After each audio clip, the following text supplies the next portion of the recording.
নজর এবার ত্রিপুরার খবরে।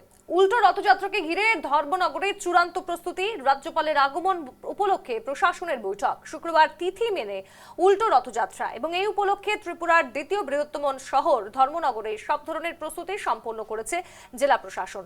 উৎসবে অংশ নিতে রাজ্যপাল ইন্দ্রসেনা রেড্ডি নাল্লুর আগমনকে সামনে রেখে বৃহস্পতিবার জেলা শাসকের সম্মেলন কক্ষে এক প্রস্তুতি পর্যালোচনা বৈঠক ও সাংবাদিক সম্মেলনের আয়োজন করা হয়।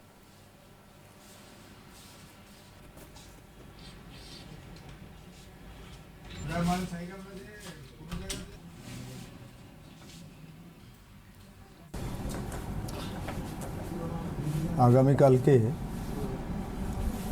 আমাদের রথযাত্রা কার্নিভেল হয়েছিল, তার পুরস্কার বিতরণী অনুষ্ঠান এবং সাংস্কৃতিক অনুষ্ঠানে এবং উল্টো রথ জগন্নাথ দেবকে দর্শন করার জন্য আমাদের রাজ্যের মহামান্য রাজ্যপাল আসছেন।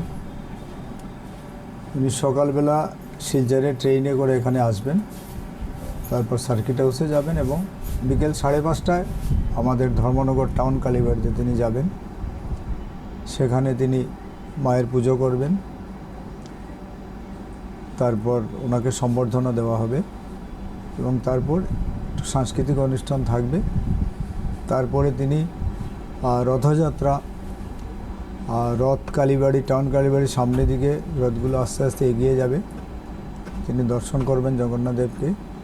তারপরে প্রাইজ গিভিং সিরিমনি সেরে তিনি আবার ডাকবাংলায় চলে আসবেন।